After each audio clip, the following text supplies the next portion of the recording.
Imagine a fighter jet so perfect that it could defend an entire continent.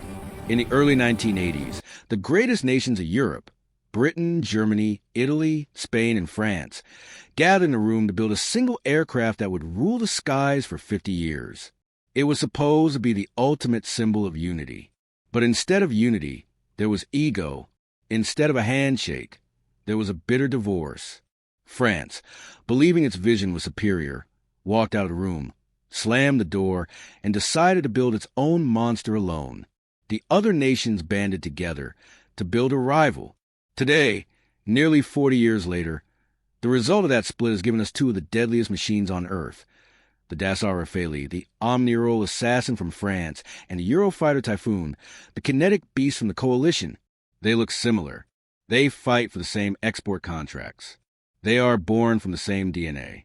But beneath the metal skin, they are sworn enemies with completely different philosophies of war. If these two kings of Europe were to meet in a dogfight over the Mediterranean or the deserts of the Middle East, who would wear the crown? Is the raw power of the Typhoon enough to crush the technological wizardry of the Rafale? Today, we simulate the ultimate European civil war. The divorce of 1985 to understand why these jets fight differently. You have to understand why they were born. The year was 1985. The Cold War was freezing. Europe needed a new fighter to stop Soviet bombers. The Future European Fighter Aircraft program was launched. But France had a unique problem. They didn't just need a fighter. They needed a jet that could land on aircraft carriers and carry nuclear weapons. Britain and Germany didn't care about carriers. They wanted a pure interceptor, a cheetah that could sprint to the fight and kill everything in the air. France demanded a lighter aircraft. Britain demanded a powerful one. Neither side blinked. In a dramatic move, France quit the partnership. Dassault Aviation, the legendary French manufacturer, took the gamble of a century. We will build it ourselves. The result was the Rafale. The remaining nations built the Typhoon. This history is why the Typhoon is a muscle car, and the Rafale is a rally car. One is built for the track. The other is built for the dirt, the sea, and the apocalypse. The French assassin, the Rafale deep dive. Let's look at the French challenger first. The Rafale, which means gust of wind, is often called the Omnirole fighter. Note the word, not multi-role, but Omnirole. This is marketing, yes, but it is also a doctrine. The Rafale is designed to do everything in a single flight. It can take off, shoot down an enemy jet, bomb a bunker, perform reconnaissance, and launch a nuclear missile before landing back on a carrier. Visually, it is a work of art. It uses a closed-couple canard design. Look closely at the nose. The small wings, canards, are very close to the main wings. This allows the air to flow perfectly over the wings at slow speeds, giving the Rafale incredible nose-pointing authority. It can turn on a dime. But the real weapon of the Rafale isn't its body, it's its skin. The Rafale is protected by SPECTRA, self-protection equipment, to counter threats to Rafale aircraft. This is widely considered the most advanced electronic warfare suite in the world outside of the F-35. SPECTRA doesn't just jam enemy radars. It analyzes them, creates false targets, and can even use active cancellation, shooting a signal back at the radar to make the jet invisible. It is a stealthy ghost that doesn't need a stealth shape. This system is the reason why India, Egypt, and Qatar chose a Rafale. They weren't buying a plane, they were buying SPECTRA. The coalition beast the Typhoon deep dive on the other side of the ring stands a Eurofighter Typhoon. If the Rafale is a surgeon, the Typhoon is a heavyweight boxer. It was built with one primary purpose: to climb high, fly fast, and kill Russian Sukhois. The heart of the Typhoon is its engines. The two Eurojet EJ-200 engines are engineering miracles. They are significantly more powerful than the Rafale's M88 engines. This gives the Typhoon a massive advantage in kinetic energy. The Typhoon can supercruise, fly supersonic without afterburners, effortlessly. It can climb to 60,000 feet, an altitude where the air is so thin that most other fighters, including the Rafale, struggle to breathe. From this height, the Typhoon looks down on its enemies. It can launch its missiles with more energy, giving them a longer range. The Typhoon also features distant canards. The small wings are placed further forward on the nose. Unlike the Rafale's design, which focuses on stability and heavy loads, the Typhoon's design is about instability. The jet wants to flip over backward every second, and only the computers keep it flying.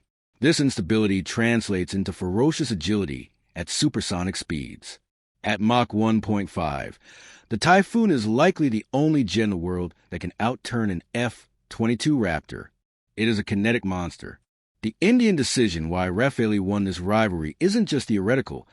It played out in the real world in one of the biggest military deals in history, India's MMRCA competition. Both jets were finalists. Both were tested in the scorching heat of the Rajasthan desert and the freezing heights of the Himalayas. The Typhoon was arguably the better performer in raw flight.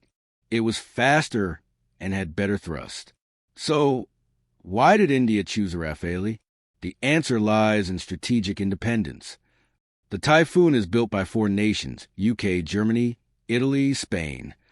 If India wants to modify the jet or use it to carry a nuclear weapon, it needs permission from all four. If Germany decides to ban weapon exports, as they often do, the Indian Air Force gets grounded. With the Rafale, there's only one phone call to make: Paris. And France doesn't care who you fight. The Rafale offered India the ability to modify the jet for their specific needs, integrating Israeli helmets, Russian missiles, and Indian computers. The Rafale won not because it was a faster plane, but because it was the smarter choice. It proved that in the modern world, politics is just as important as aerodynamics. The simulation BVR engagement now. Let's strip away the politics and put them in the air. Imagine a scenario over a neutral border. A single Rafale F-4 is pitted against a single Typhoon Tranche 4. The fight starts at beyond visual range BVR, 100 kilometers apart. Both jets are armed with the MBDA Meteor, the deadliest air-to-air missile in existence. The Meteor uses a ramjet engine, meaning it can throttle its speed and chase a target for over 150 kilometers with a no-escape zone 3 times larger than American missiles. Here, the Typhoon has a kinetic advantage. Flying at 50,000 feet and Mach 1.5, the Typhoon launches its Meteor first. The missile has huge potential energy.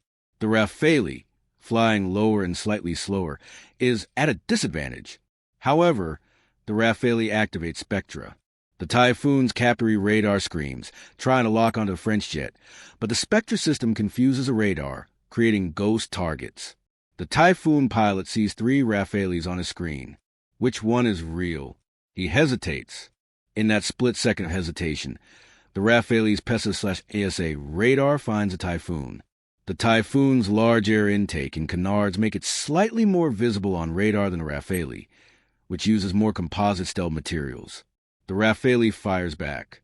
Both pilots are now defensive. They dive and notch, trying to break the radar lock. The Typhoon's raw power allows it to regain energy faster after the turn, but the Rafale's electronic shield allows it to hide better.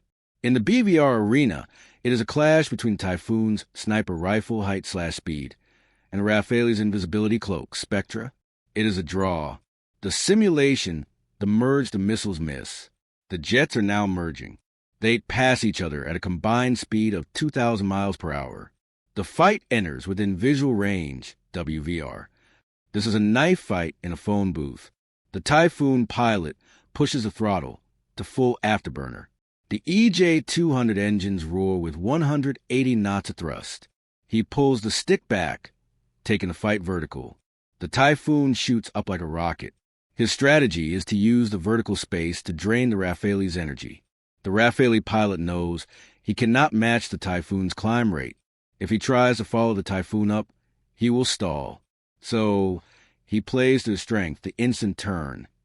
The Rafale's closed-couple canards allow it to pull 9G instantly. The pilot yanks the stick. The Rafale whips around its own tail in a terrifyingly tight radius. The Typhoon is still climbing, but the Rafale has already turned its nose. The Rafale pilot looks through his helmet-mounted display. He doesn't need to point the nose directly at the Typhoon. He just needs to look at it. He fires the Mica IR missile. This missile can be fired over the shoulder. The Typhoon pilot, at the top of his loop, looks down and sees a smoke trail. He is in a high-energy state, so he has speed to dodge. He dumps flares and pulls a high-G barrel roll. The Typhoon's agility is legendary. It barely, just barely, evades a missile. Now the Typhoon comes down, diving on the Rafale. The Rafale has bled its energy in that tight turn. It is slow. The Typhoon is fast. This is where the Eurofighter shines. It can sustain a high-G turn for longer, without losing speed. The Rafale is a one-turn wonder, deadly in the first 10 seconds, but vulnerable if the fight drags on. The Typhoon circles behind, its raw power grinding down the French jet. The Typhoon pilot gets a tone. Fox 2. In a prolonged dogfight, the Typhoon's engines give it the edge. In a snapshot ambush, the Rafale's nose authority gives it the kill. The carrier factored the ultimate flexibility, but there is one place the Typhoon cannot go: the ocean. If this war happens at sea, the debate is over. The Rafale M is the only non-U.S. fighter in the world that can operate from a Catabar aircraft carrier, like the USS Nimitz or the French Charles de Gaulle. The Typhoon was never designed for this. It has no tail hook. Its landing gear is too fragile, and it flies too fast to land on a deck. This capability makes a Rafale a true strategic asset. France can park a carrier off the coast of any nation and project power. The Typhoon is leased to land bases. In a global conflict, where runways are bombed in the first hour, the Rafale's ability to operate from a floating base or a rough, short road makes it the survivor. The Typhoon is a racehorse. The Rafale is a warhorse. The future FCS versus GCAP the rivalry doesn't end here. It is moving to the next generation. Today, the Civil War continues. France, Spain, and Germany have teamed up to build the FCS, Future Combat Air System, the successor to the Rafale/Typhoon. But guess what? History is repeating itself. Tensions are high. Arguments over work share and technology are threatening to tear the alliance apart again. Meanwhile, Britain, the home of the Typhoon, has teamed up with Japan and Italy to build the GCP Tempest. We are seeing the 1980s all over again. Two rival teams, two rival visions. The Rafale and Typhoon will eventually retire, but their DNA will live on in these sixth-generation monsters. The Typhoon is evolving into the Tempest. The Rafale is evolving into the new generation fighter. The verdict, so, who is the true king of Europe? If you are a pilot who wants to patrol the border, intercept intruders at Mach 2, and dominate the high altitude, you want the Eurofighter Typhoon. It is a superior air-to-air athlete. It is the muscle. But if you're a general who needs to win a war that involves bombing, reconnaissance, nuclear deterrence, and carrier operations, you choose the Dassault Rafale. It is the superior soldier. It adapts. It survives. The Typhoon is the best fighter. The Rafale is the best warplane. The divorce in 1985 didn't give us a winner. It gave us two halves of a perfect whole. Combined, they would have been unstoppable. Divided, they remain the deadliest rivals in the sky. Which side would you choose? The raw power of the British-German engineering, or the sophisticated versatility of the French? And was India right to choose the Rafale over Typhoon?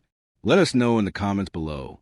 If you enjoyed this dogfight, make sure to like and subscribe to Hidden Valor, because next time we are taking on the Russian bear. You don't want to miss that.